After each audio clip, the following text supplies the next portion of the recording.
Assalamualaikum warahmatullahi wabarakatuh. Jumpa lagi bersama saya Pak Musafir di channel Guru PKWU. Kali ini kita akan membahas materi PKWU bab 1 kerajinan kelas 11 KD 3.6 dan 4.6 dengan judul Bangun Brandmu Sendiri. Namun di kesempatan kali ini juga kita akan singgung materi wirausaha produk kerajinan dari bahan limbah berbentuk bangun ruang. Baik, kita lihat dulu kompetensi dasar yang kita akan capai nantinya, yakni di sini ada KD 3.6 dan KD 4.6. Di mana KD 3.6 ini adalah teorinya, sementara KD 4.6 adalah prakteknya. KD 3.6 yakni memahami perencanaan usaha kerajinan dari bahan limbah berbentuk bangun ruang sebagai solusi dari masalah lingkungan hidup yang meliputi ide, peluang usaha, sumber daya, administrasi, dan pemasaran. KD 4.6 yakni membuat perencanaan usaha kerajinan dari bahan limbah berbentuk bangun ruang sebagai solusi dari masalah lingkungan hidup yang meliputi ide, peluang usaha, sumber daya, administrasi, dan pemasaran. Baik, berikut tujuan pembelajaran yang adik-adik harus tahu. Yang pertama, di sini Anda diharapkan mampu menemukan atau membangun ide usaha kalian sendiri sesuai dengan kebutuhan dan passion kalian. Dalam hal ini dapat dikaitkan dengan usaha kerajinan dari bahan limbah berbentuk bangun ruang. Kemudian yang kedua, Anda diharapkan mampu menggali peluang usaha kerajinan dari bahan limbah berbentuk bangun ruang yang ada di sekitar kalian. Dan yang terakhir, Anda diharapkan mampu menyusun manual brand kalian sebagai bentuk konkret rencana usaha kerajinan dalam bentuk bangun ruang. Baik, pada pembahasan kita kali ini, yakni kita akan belajar bagaimana menemukan ide, find your idea. Ya, mengapa dan bagaimana caranya? Ya, karena kita telah ketahui bersama bahwasanya ide itu merupakan sebuah jantung utama dari sebuah usaha. Tanpa ide, saya rasa kita agak susah mau mengembangkan sebuah usaha. Jangankan mengembangkan, memulai sebuah usaha pun itu agak susah. Jadi saya kira penting pengembangan ide atau penemuan ide. Nah, bagaimana caranya? Kita akan ulas berikut ulasannya. Baik, berikut teknik-teknik dalam menemukan ide. Ya, di sini ada 5 tekniknya. Yang pertama itu ada namanya stimulasi acak atau biasa disebut dengan random input. Kemudian yang kedua ada brainstorming atau biasa disebut dengan curah pendapat. Kemudian yang ketiga di sini ada how make why. Ya, artinya itu ini pertanyaan sebenarnya how make why, ya. Bagaimana mungkin atau bagaimana kalau atau bisa juga bagaimana jika. Ya, jadi ini pertanyaan sebuah yang mengarah ke usaha kita sendiri. Kemudian yang keempat adalah thinking different atau berpikir berbeda, berpikir terbalik, ya. Dan yang kelima, do more you read, ya. Semakin banyak Anda membaca. Jadi kelima teknik ini sebenarnya cara untuk kita menemukan ide. Baik, kita ulas ya secara singkat kelima teknik ini. Yang pertama itu stimulasi acak, ya, atau random input. Nah, di mana proses penemuan ide ini adalah salah satu teknik yang digunakan untuk memperoleh keterampilan berpikir kreatif. Nah, ini merupakan teknik berpikir secara literal, ya. Anda memahami di mana otak akan dirangsang untuk menemukan ide yang mengaitkan beberapa input, ya. Contohnya Anda bisa latihan, ya, seperti Anda menuliskan sejumlah kata-kata yang sifatnya acak, ya, baik itu kata kerja, ya, kata benda, kata sifat, ya, dan lain sebagainya, yang kemudian Anda masukkan semua, kemudian Anda hubungkan, ya, dengan usaha Anda, ya. Misalkan, ya, dalam usaha apa saja, ya, usaha minuman atau makanan, ya, Anda pilih kata-kata, ya, seperti kopi, es, teh, minum, makan, ya, kata apa lagi? Tempat, dingin, panas, manis, bakar, masak, dan lain sebagainya. Nah, semua kata ini random, acak. Ya, kemudian coba ambil beberapa kata yang kemudian kata itu Anda hubungkan, ya, yang dimana kata itu tidak ada hubungannya sama sekali. Seperti kata kopi dan bakar. Nah, ini kan jauh sekali hubungannya, ya. Coba Anda berpikir kreatif di situ, menemukan simpulan untuk ide Anda, ya. Jadi stimulasi acak ini agak susah sih. Ya, saya sendiri agak susah untuk mau berpikir mencari ide dari kata-kata yang berbeda.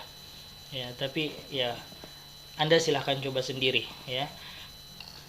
Nah, ini teknik yang pertama, stimulasi acak, ya. Jadi kalian harus mulai membuat hubungan dari kata yang berbeda tersebut, kemudian Anda coba hubungkan kata itu untuk mencari sebuah jawaban atau ide. Iya. Nah, kemudian teknik yang kedua adalah brainstorming. Apa itu brainstorming? Ya, curah pendapat. Jadi semua pendapat itu dikumpulkan menjadi satu, kemudian dirangkum menjadi satu ide atau gagasan yang paling baik dan tepat. Ya, salah satu contoh latihannya itu Anda coba tanyakan kepada orang-orang di sekitar Anda untuk menanggapi sebuah permasalahan. Ya, tentang sesuatu apapun itu, ya, yang menyangkut keinginan Anda atau peluang usaha Anda, ya. Nah, minta kepada mereka untuk menghasilkan ide sebanyak mungkin, ya. Dan jangan melontarkan sebuah kritik selama melakukan mintaan saran kepada orang-orang tersebut. Nah, setelah nanti idenya atau sarannya orang-orang yang kita mintai pendapat itu terkumpul, kemudian kita review idenya masing-masing, pilih yang paling menarik, dan kemudian pikirkan tentang bagaimana menggabungkan atau meningkatkan, ya, menerapkan ide-ide tersebut yang kita telah dapat dari orang-orang tersebut. Nah, ini maksudnya brainstorming, ya, curah pendapat. Jadi ide itu kita kumpulkan dari hasil tanggapan-tanggapan orang, ya, pernyataan-pernyataan orang, kemudian kita mencari ide yang terbaik dari pendapat itu. Baik, itu yang teknik yang kedua, ya, brainstorming. Nah, kemudian teknik yang ketiga, how make what. Artinya ini bagaimana mungkin, ya, sebuah pertanyaan, atau bagaimana jika, ya, bisa juga bagaimana kalau. Nah, ini sebenarnya sebuah pertanyaan yang mencuatkan sebuah ide yang besar, ya, yang dapat mendorong kita untuk berpikir kreatif. Ya, jadi kita bertanya pada diri kita sendiri sesuai dengan usaha yang kita jalani. Nah, cara ini dilakukan dengan cara mempertanyakan segala sesuatu terhadap, ya, diri kita atau usaha kita. Ya, langkahnya, ya, pertama mulailah dengan membuat sebuah pertanyaan, bagaimana kalau, ya, sebuah limbah rumah tangga, ya, karena kita berbicara tentang limbah, ya, bagaimana kalau sebuah limbah rumah tangga itu seperti botol plastik dapat memiliki manfaat lebih, ya. Kalian juga dapat membuat beberapa pertanyaan terkait usaha yang ingin kalian bangun, seperti bagaimana kalau saya membuat sebuah usaha kerajinan, ya, gelas daur ulang dari bahan limbah kaca. Bagaimana jika saya membuka sebuah toko yang berisi barang kerajinan dari teman-teman sekolah saya, dan lain sebagainya. Intinya ini adalah sebuah pertanyaan untuk memunculkan sebuah ide. Nah, ini teknik yang ketiga. Kemudian teknik yang keempat dalam memunculkan sebuah ide, mendapat sebuah ide, adalah thinking different, atau berpikir terbalik, berpikir berbeda dari yang lainnya. Karena teknik ini lawan dari kondisi yang ada sebenarnya.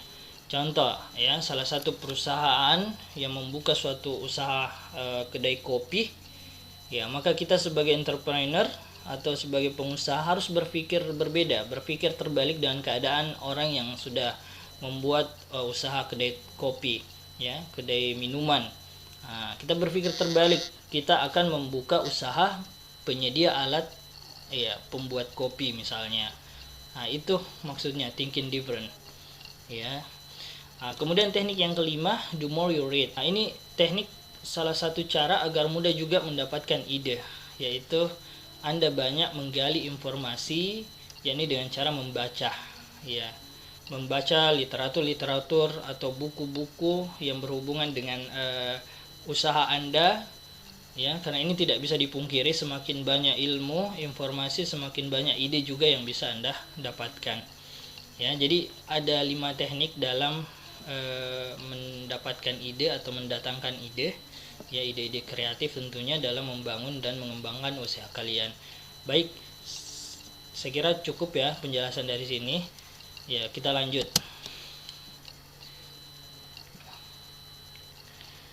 Ya, masalah adalah peluang. Ya, bagaimana merubah sebuah problem atau permasalahan menjadi sebuah solusi dan peluang yang menarik dan menguntungkan. Ya, jadi jangan pernah menganggap bahwasanya sebuah masalah itu adalah penghalang untuk kita bisa sukses, ya. Tidak demikian. Justru dengan adanya masalah itu lebih mendewasakan kita.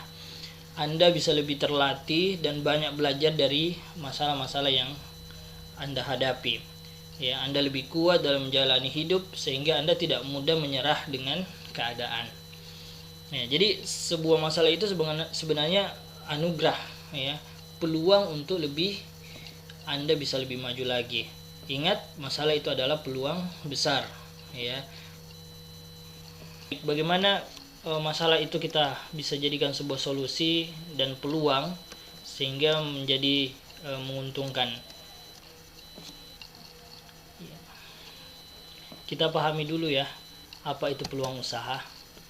Ya, peluang usaha itu adalah kesempatan, ya, kesempatan yang dimiliki seseorang untuk mencapai tujuan. Ya, jadi tujuan apapun itu, entah itu Anda mau mendapatkan keuntungan yang besar, ya, uang yang banyak, kekayaan, ya, tentunya dengan cara melakukan usaha yang memanfaatkan berbagai sumber daya yang dimiliki, ya. Nah, itu adalah peluang usaha. Baik, melihat peluang di setiap masalah. Bagaimana cara melihat peluang, ya, di setiap masalah yang kita hadapi? Ya, jadi ada banyak sekali sebenarnya peluang yang kemudian kita bisa manfaatkan di setiap momen-momen masalah yang kita hadapi. Contoh misalnya, Anda berkunjung ke daerah wisata pada akhir pekan atau liburan sekolah.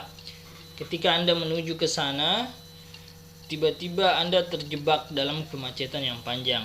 Ya, berapa banyak pedagang yang beredar di sekitar lokasi tersebut.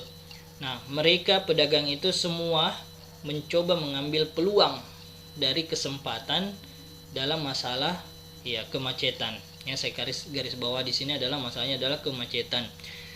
Nah, pedagang-pedagang tersebut berusaha untuk menawarkan produk barang yang dia punya kepada orang-orang yang terjebak kemacetan. Nah, mereka melihat peluang, ya, pedagang itu melihat peluang yang ada bahwasanya masalah kemacetan adalah peluang besar untuk meraup keuntungan. Nah, ini yang dimaksud melihat peluang di setiap masalah, ya. Sama halnya dalam membangun sebuah usaha kerajinan dari bahan limbah berbentuk bangun ruang. Kita dapat memulainya dengan menuliskan, ya, semua permasalahan-permasalahan yang muncul akibat, ya, limbah tersebut. Ya, kita ambil contoh limbah botol kecap atau limbah botol apalah, ya, limbah botol plastik yang sampai sekarang itu limbah-limbah tersebut bermasalah, ya. Kita tahu limbah plastik itu agak susah terurai sehingganya mau dibakar menimbulkan masalah, mau dibuang di laut, di air menimbulkan juga masalah. Ya, mau ditanam di bawah tanah juga menimbulkan masalah. Nah, ini kemudian kita cari solusinya, ya. Kita bertanya-tanya kemana botol-botol plastik itu dibuang. Apakah limbah tersebut dapat dimanfaatkan kembali, ya? Apakah limbah itu justru merusak lingkungan atau bahkan melukai orang yang menginjaknya, maksudnya, ya, karena mungkin pecah, ya, kalau limbah kaca, ya. Nah, Disitulah kemudian kita menggali segala bentuk permasalahan tersebut dan melakukan langkah-langkah, tahapan-tahapan untuk perbaikan, ya, seperti kita mendaur ulang ya limbah-limbah tersebut, memanfaatkannya kembali menjadi sebuah kerajinan yang punya nilai estetika, ya, nilai ekonomi, ya, dan lain sebagainya. Ini yang saya maksud, ya, memanfaatkan setiap peluang itu dengan menggali permasalahan, ya, menggali permasalahan yang ada di sekitar kita sehingga dapat memberikan sebuah ide usaha yang baik. Ya, saya kira kita paham, ya, melihat peluang di setiap masalah. Baik, kita lanjut. Nah, di sini ada analisis SWOT, ya, melakukan analisis problem atau masalah, ya, di mana menganalisis usaha secara keseluruhan dan berkelanjutan adalah suatu keharusan, ya, jika usaha itu ingin berkembang. Ya, dengan metode analisis SWOT atau SWOT analisis ini, kalian bisa dengan mudah dalam menentukan strategi selanjutnya, ya, dan juga memantau serta melakukan improvisasi yang menyeluruh pada proses usaha kalian. Sebagaimana saya katakan, analisis usaha ini sangat berguna dalam menyusun strategi usaha kalian. Nah, di sini yang pertama ada namanya strengths, yaitu kekuatan, ada yang namanya weakness, yaitu kelemahan, ada yang namanya opportunities, yaitu peluang, ya, dan yang terakhir threats atau ancaman. Ya, kita jelaskan sedikit, ya. Strengths ini adalah kekuatan. Hal utama dalam analisis kita harus tahu dulu kekuatan daripada usaha kita, ya, dimana kita harus dapat memetakan mana kekuatan dari usaha yang kita jalani ini, ya, mulai dari kekuatan pada produknya, ya, pada prosesnya, ya, kekuatan dari bahan bakunya, ya, dan timnya, dan masih banyak lagi. Nah, kemudian analisis yang kedua adalah kita menggunakan weakness, ya, kelemahan, ya, mengetahui kelemahan-kelemahan dari usaha kita, seperti keterbatasan dana barangkali, ya, hingga persediaan bahan bakunya. Nah, pokoknya semua kelemahan, ya, dari perusahaan atau usaha kita itu harus kita tahu, ya, supaya kita bisa mengantisipasi semua kelemahan-kelemahan itu, ya. Kemudian yang terakhir, yang ketiga ada opportunities, ya, peluang, ya. Nah, ini mencakup segala yang dapat kalian lakukan untuk meningkatkan usaha kalian, ya, mulai dari penjualan, ya, pemasaran hingga pelayanan, ya. Kemudian yang terakhir threats, ya, atau ancaman. Nah, hal terakhir ini adalah segala sesuatu yang berisiko, ya, bagi usaha kalian sendiri atau kemungkinan keberhasilannya atau pertumbuhannya kecil, ya. Anda bisa antisipasi di situ. Nah, ini mencakup hal seperti kompetitor, ya, pesaing. Nah, kemudian kualitas produk juga, nah, faktor perubahan juga, ya, yang mengancam posisi perusahaan Anda dan lain sebagainya. Jadi ada banyak ancaman dalam usaha kita yang berpotensi membahayakan masa depan usaha yang kita jalani.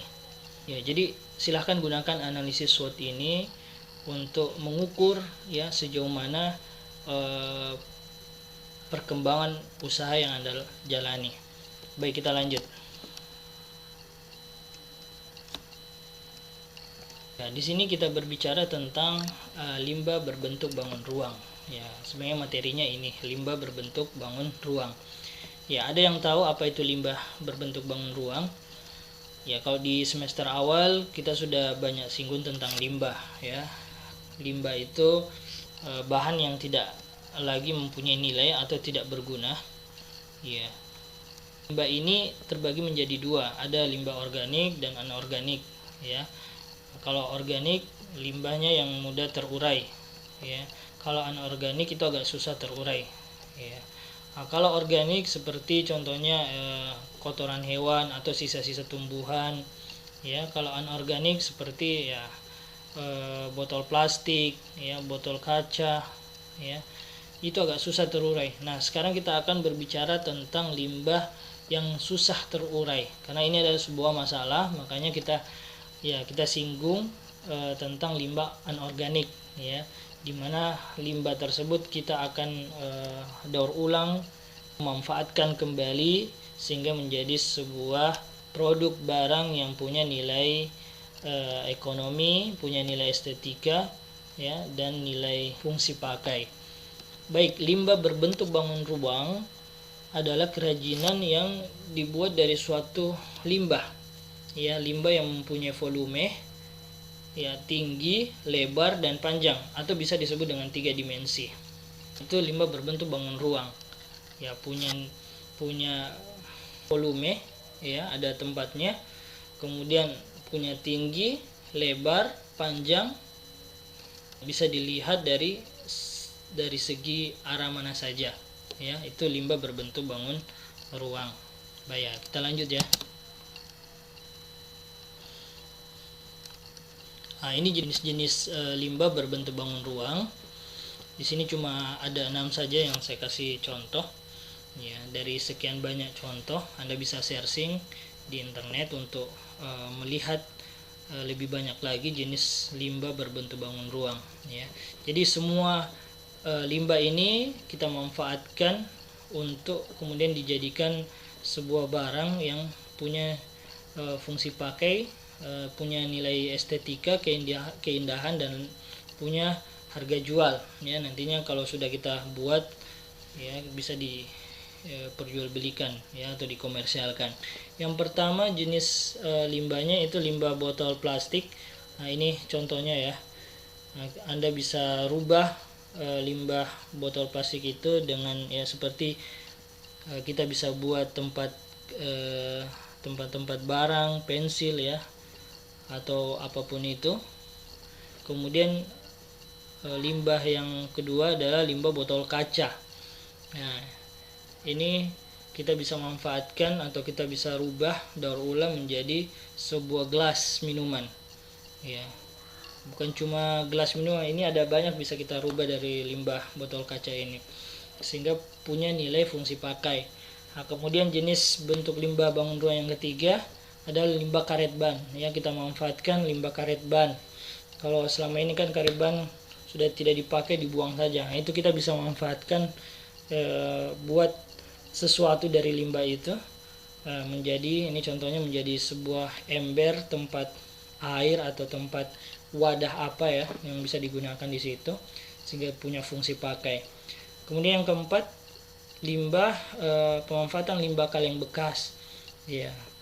Nah, itu bisa didaur ulang juga. Kita buat ini apa ya ya, botol kaleng Coca-Cola yang kemudian didaur ulang menjadi sebuah kamera ya. Ini terbalik gambarnya ya. Kemudian ada yang kelima, ada limbah logam ya. Kalau logam sama ini kan yang bekas yang dipakai, itu bisa kita manfaatkan juga ya. Dan yang keenam ada limbah dari tumbuhan, tanaman, dan hewan ya. Kalau ini limbah dari tumbuhan ya. Nah, ini pemanfaatan limbah dari batok kelapa ya, yang kemudian didaur ulang, dimanfaatkan sehingga menjadi sebuah tempat guci, gelas ya, dan lain sebagainya. Ya, saya kira ini untuk contoh jenis-jenis limbah berbentuk bangun ruang ya. Ada banyak sih sebenarnya ya, silahkan Anda gali informasinya sendiri. Baik, kita lanjut. Membangun brand produk usaha kalian sendiri.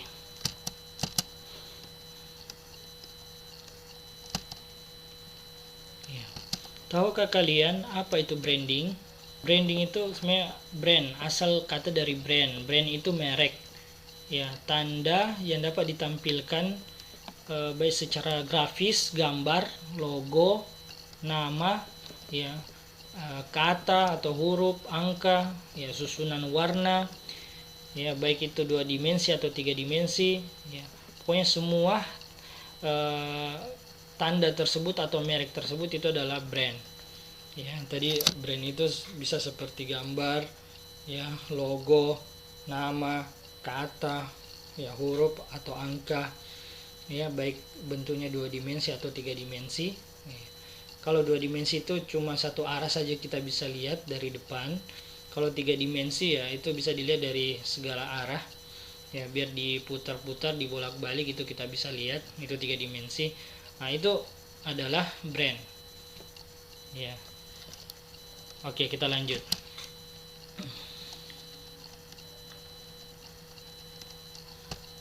Ya, jadi ini adalah langkah-langkah untuk menentukan nama brand. Yang pertama, pastikan ya belum pernah digunakan. Jadi brand tersebut ya pastikan belum pernah digunakan. Ya, jadi Anda punya usaha, Anda buat mereknya atau logonya, itu pastikan belum pernah sebelumnya ada yang gunakan. Kalau ada ya bisa dituntut nanti. Ya, jadi Anda pastikan dulu belum pernah digunakan. Kemudian yang kedua, merek atau brand Anda itu usahakan singkat, unik ya, sehingga mudah diingat. Ya, jangan susah, karena ini brand, merek, ini yang menentukan dari usaha kita juga. Ya, kalau susah itu agak orang lain agak susah ingatnya. Oh, ini toko ini, ya, namanya agak susah, lupa. Ya, nanti ditanya nama tokonya apa, brandnya apa. Nah, karena susahnya kata atau penyebutannya, sehingga susah untuk diingat, sulit untuk diingat. Nah, kemudian langkah selanjutnya dalam menentukan brand itu mudah diucap. Ya, mudah diucap. Pilih kata, kalau misalkan dia kata atau tulisan, ya pilih yang mudah diucap, jangan yang susah. Nggak usah cari istilah-istilah yang rumit sehingga orang juga susah ingatnya, susah ucapnya. Ya. Kemudian menentukan brand selanjutnya adalah istilahnya dalam bidang usaha. Ya, cari kata atau brand, merek itu dalam istilah bidang usaha. Jangan, nggak usah cari yang lain-lain. Ya, usahakan fokus ke bidang usaha. Istilahnya itu bidang usaha. Kemudian langkah-langkah selanjutnya ada namanya akronim. Apa itu akronim?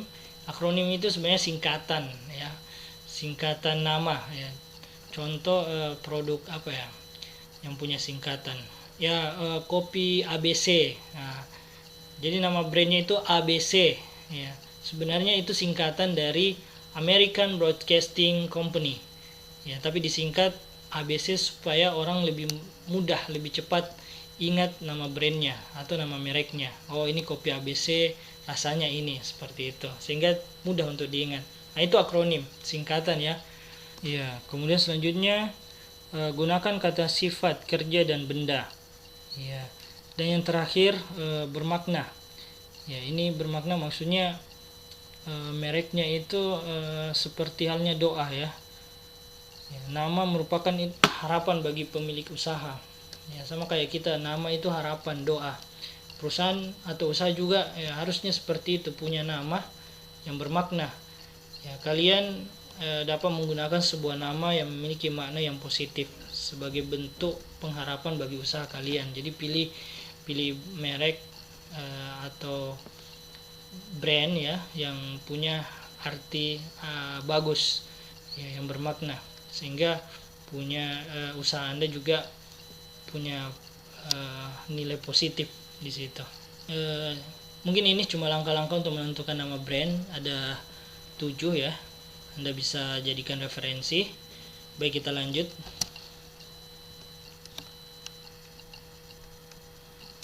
Ya, komponen penting identitas sebuah brand. Ya, jadi ada 3 di sini. Pertama itu logo, ya. Kemudian kedua warna brand atau warna merek toko. Kemudian yang ketiga tagline atau slogan. Ya, maksudnya ini tagline, slogan seperti identitas berupa sebuah kata atau menggambarkan sebuah, ya, brand ini. Ya, contoh mana ya slogan itu? Contoh Indomie, ya. Ya, biasa kita dengar Indomie seleraku. Nah, itu seperti itu. Produk Yamaha semakin di depan. Nah, itu slogan itu. Tagline ini sebenarnya atau slogan ini adalah susunan kata yang ringkas, ya, ringkas tapi punya makna, mengandung pesan ya yang kuat yang ditujukan kepada publik. Kemudian warna brand ya kita kita dari bawah ini, bukan dari atas, maksudnya dari atas penjelasannya. Oke, yang kedua ini warna brand. Jadi sangat penting dalam proses branding ya. Kenapa? Karena manusia itu lebih dapat menyerap informasi secara visual, gambar ya, penglihatan. Nah, ini yang kemudian membutuhkan sebuah rangsangan untuk dapat mengingat ya dan menyimpan informasi ya. Salah satunya itu dengan warna. Ya, orang lebih cepat tertarik ya, lebih cepat mengingat ya informasi ya karena warna. Ya. Kemudian yang pertama ya, itu pertama dan terakhir dari komponen penting sebuah brand ya adalah logo. Ya, logo ini berupa kata ya atau hal yang mewakili sebuah pemikiran ya. Jadi usahakan Anda punya logo perusahaan ya, yang dengan logo itu orang lain bisa tahu oh ini perusahaan Anda bergerak di bidang ini ya. Ini simbol sebenarnya dari sebuah usaha perusahaan Anda yang Anda jalankan. Baik, cuma itu saja komponen penting dari identitas sebuah brand ya, ada logo, warna brand, tagline atau slogan. Oke, barangkali materinya cuma sampai di sini saja. Thank you.